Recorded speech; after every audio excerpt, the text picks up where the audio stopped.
it is that time again. Today we're going to be dissecting this beautiful, if I do say so myself, Tems poster, because I think there is a lot that you guys can get out of this, especially when it comes to the background and what kind of things you can put in the background. I think that's going to be the main takeaway for a lot of people, because I think the way I've constructed some of these background elements just goes really well with the edit, because a lot of people know how to do retouching at this point. It's a lot of background things that people might be lacking or don't exactly know what to put, because I was one of those people. I was very much someone who struggled with, what do I put in this background? I can do composition, I can do everything else, but it's like, what can I put to possibly fill this space and just add detail? And I think this edit does it very well. So I'm going to walk you through exactly what I did. And you'll be very surprised to know there is only one tool, one Photoshop tool that you're going to need to make a background like this. Now, first of all, we're going to start with the composition. Now, the composition is very, very simple. Literally just two images. These images and also the background kind of blue light picture were all taken from when Tems was on Jimmy Fallon's The Tonight Show. Now, one thing of caution, I got these pictures from Instagram, so the quality wasn't the greatest. So I tried to make up for it with, where the hell is it? The AI sharpen thing in Photoshop.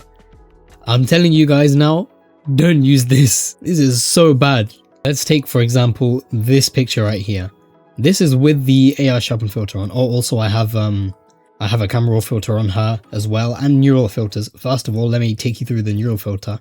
Whenever you have an image, and especially when it's low quality, you want to click this JPEG artifacts removal thing, because this basically just removes a lot of the pixelation and it makes the skin, it gives the skin a slight softening, a slight smoothening, but it reduces the pixels and the weird colors that you might get from a lower quality image. And even on higher quality images, this works really well. So just turn that on. There's options of low, medium or high, depending on the strength you want it. I'd usually just keep it at high, to be honest. For like smaller images, like so for example, for this smaller Tems image here, you could probably put it at medium if it's that kind of size. But for a bigger image where there's a lot more focus on the textures and the skin especially, you want it to be high. Anyway, what was I talking about? AI sharpen. Cool. So if you go and zoom into Tems' face, you can see it looks a bit cartoon. Well, it looks very cartoony, I'm not gonna lie. But look at this. You can see clearly here, there is a separation between where it's sharpened or smoothed and where it just goes back to normal. There's this very harsh line, especially with this AI sharpen tool. Where the hell is it gone? With this AI sharpen tool, it only focuses on the face. It doesn't really sharpen the whole body, which is very much a disadvantage. If you really want a good upscaler, you're probably going to have to pay for Topaz or something, because even though this thing says it's got Topaz AI, it is nowhere near as good as Topaz. Regardless, I will not be paying for Topaz because I do not have bread like that. By the way, if you want access to this PSD or a bunch of other PSDs of works that I've made, be sure to check out my Patreon, link is in the description. You don't have to buy membership to buy the PSDs, you can buy the PSDs individually, and you can get a glimpse into my workflow and the techniques that I use. That will also help alongside this design dissection. And if you become a member, you can get access to the full process videos of exactly how I make a lot of my work. So if that's something you're interested in, please feel free, take a look at the link in the description. And yeah, moving on, everything else is fairly standard for me. The kind of big thing that I wanted to point everyone towards in this was the neural filters, was the JPEG artifact removal. Trust me, try it, it'll be great. First, a hue and saturation layer decreasing the kind of reds just to get the skin tone to match with the other image of Tems. A curves layer set to multiply on 60% opacity to paint the shadows. A curves layer set to screen on 60% opacity to paint the highlights and including the areas like the eyes. Yeah, the more you zoom in, you can see how cartoony the face looks, but I got this picture from Instagram. The quality was actually horrible before this. And even though there is this harsh line, it does get masked eventually because of all of the other adjustment layers and the textures. So it wasn't too bad in this instance, but I would still advise against it. Within the eyes, a black and white layer just to make these parts of the eyes black and white and not a horrible like yellowy kind of color. Now some additional shadows with an exposure layer with exposure kind of down like this. And this was actually set to hard light. Normally I don't really put it to hard light or any other kind of blend mode. Normally it's just normal. But as you can see, this just looks kind of flat in general anyway. And I'd normally use the normal blend mode if I were doing like intricate shadow work. For example, on a photo manipulation where I need the shadows to be accurate. It's a lot better to use the normal. But I just use hard light just so it blends a bit more with the skin and it works more for a poster kind of style anyway. A layer with exposure up to bump up some of the brighter areas. So some of these highlights over here and on her skin. And I don't normally do this for posters, but I put a layer where exposure is just turned down just a bit. And this is because I wanted to recreate the blue lighting that's on this Tems image on the big one. Because this was taken while she was on stage and this was taken like outside of the show basically. So that same lighting situation wasn't there, so I wanted to recreate it to make everything cohesive for the edit. And so I have a color balance layer where I've made her a lot more blue. So again, a lot of mid-tone, again a lot of blues in the mid-tones, a bit of cyans, shadows as well, and the highlights a bit of cyan and blue. That just turns it from this to this. Makes it blend a lot more with the background, which I probably should be putting in right about now. I'll do it in a sec. Anyway, lighting. Hue and saturation layer goes on. Just a very dark kind of blue, like that, just to match the color of the other light. No kind of lightness increases or anything, just full saturation on colorize and just painting those highlights very nicely, just like this. Also on the dress over here, like that. And then an exposure layer with that same highlight mask just to brighten up those highlights that I've just painted like that. You can see his before and his after. Very much a difference here. And some further exposure just to bring out some of the highlights in the hair specifically. And also a gradient map on top going from black to blue like this on the color dodge blend mode on a low opacity. And that just, as you can see, makes the highlights and also the shadows a bit more blue, and it also will accentuate the highlights that I've just painted here.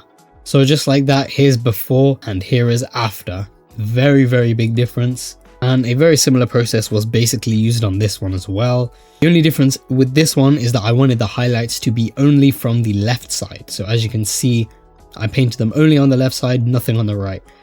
But the original image doesn't really reflect that, so there's a lot of blue lighting here. So what I did is I took an empty blank layer, set it to the color blend mode, and just took like a grey. I sampled a grey from the dress itself and just painted it on, and it literally just gets rid of all of the color just like that. Same thing for the arm, just sampled a color from the arm and just painted over it, and it takes away all that color instantly. And we're left with all of the natural lighting that was already going on this side anyway, which just helps to inform the other highlights that I will add in addition to that, which are these. So that makes it a lot more cohesive, a lot better, a lot more matched with this image over here. And now we're going to get rid of these two, and we're just going to show you the background, which was fairly simple. This was just a picture taken from the stage itself. Tems was here, but I removed her.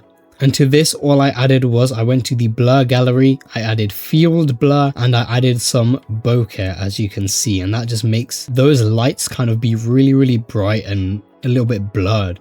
So it gives it this kind of effect. Here's before, here's after. It just brightens up those lights a lot. It just looks a lot cooler, to be honest. A dark blue color fill layer set to linear dodge to add some glows. Curves in kind of an S-curve formation to add a lot of contrast to this background. More curves, just darkening it a lot more completely. And then further curves just to darken the top and this little side here. And the same gradient map that I had on those two images of Tems, just here as well, just to accentuate the blues in the highlights. And now this essentially formed the base of what I wanted to create. And from here I was very happy with what it looked like, but it did feel very, very empty. And I even was thinking to myself, this looks way too empty. Have I done something wrong with the composition? Like, how can I save this? Luckily, very luckily, I managed to save it. And the first thing that made me realize this has a lot of potential is this main text right here. Now, what I was hinting at in the intro that I was talking about regarding the background is that everything in this background was made with just one tool, the text layer. Text is all that comprised of all of these background elements. It's just text. No pen tool, no shapes, and nothing like that. Literally just text, a few different fonts, a few different effects on the text itself. That is it. So let me now go through exactly what I did and the kind of things that I used within the text to make it look better and to fill up a lot of this background. So this main text was really the main thing for me. Here it is without anything, literally just that. And then here it is with all of the effects. So in this, I have a bevel and emboss over here in a bevel, and also a slight, very subtle drop shadow here.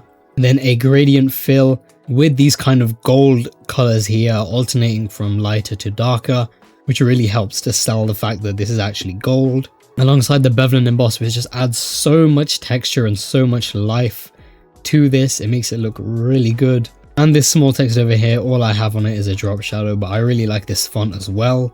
It just complements the big text here really well. Now, these kind of lines here on the right side, you would think that this is maybe some PNG from a pack or something, or I've drawn these, or I've traced it with pen tool. Nope, look at the layers. It's text that says Tems.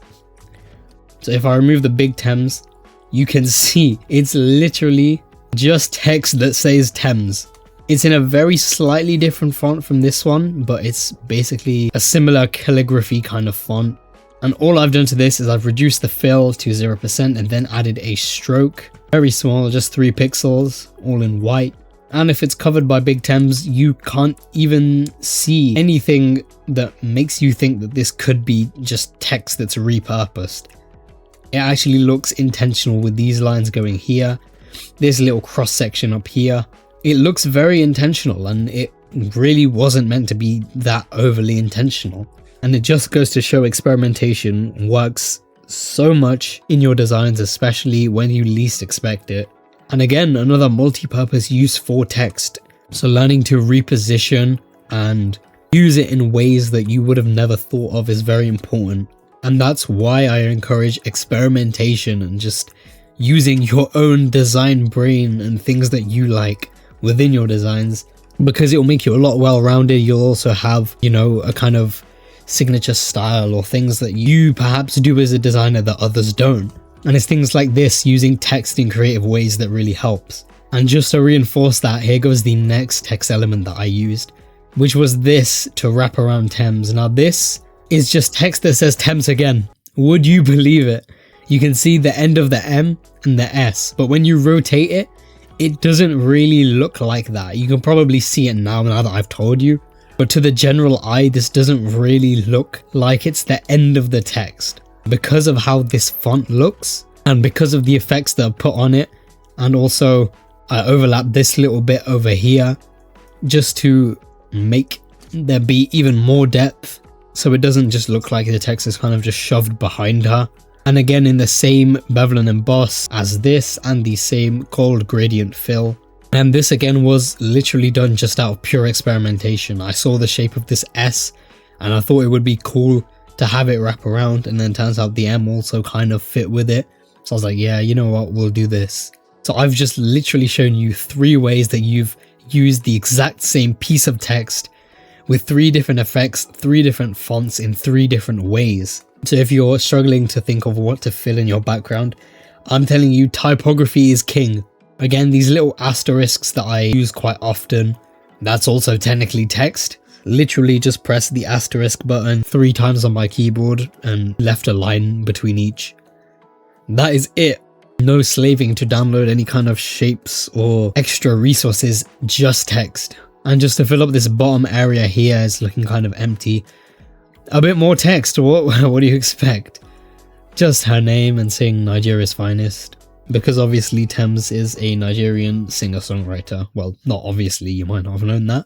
And literally just like that, 4 different uses of text in 4 different ways is all that comprised of all of these background elements. You have the main text here with also some subtext in a font that goes appropriately with the top text. You have the use of the stroke effect on a different font with some elements being hidden and some elements being visible. but also being positioned and scaled intentionally.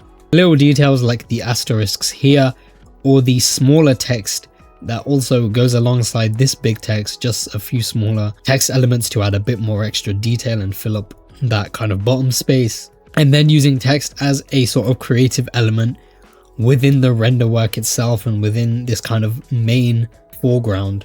And then, as per usual, it wouldn't be a new visuals edit without a bunch of glows.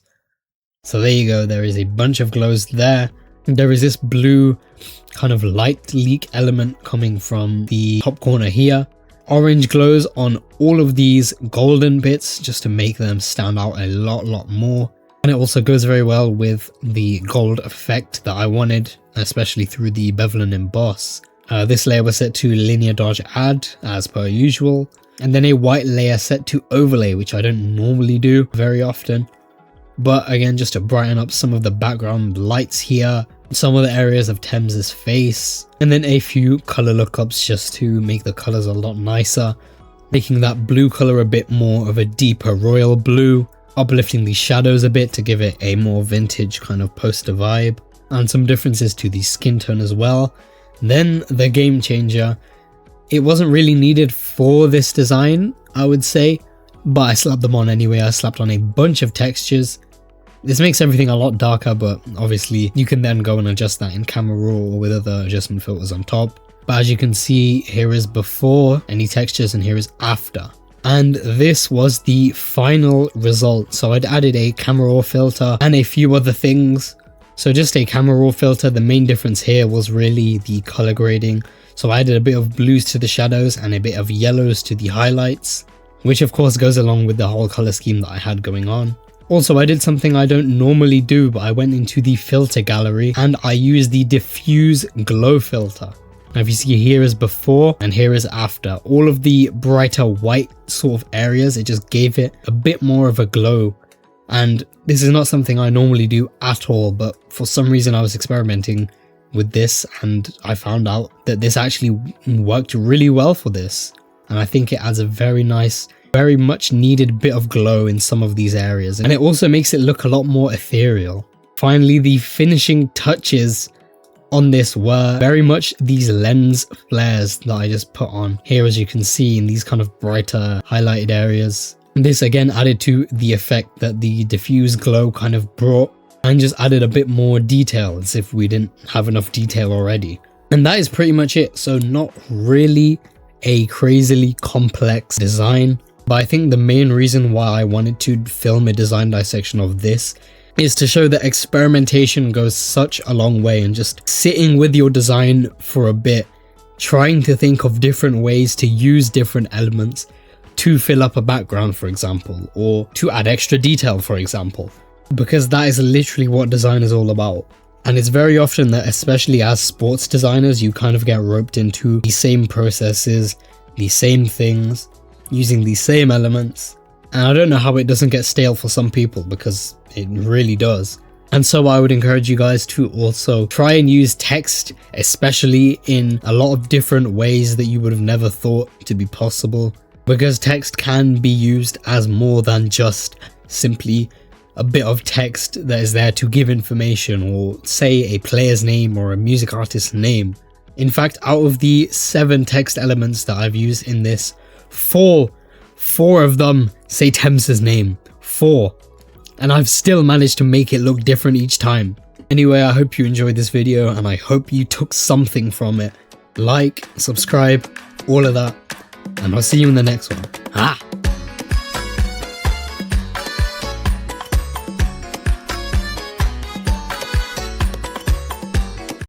Okay, that's all the time I've got.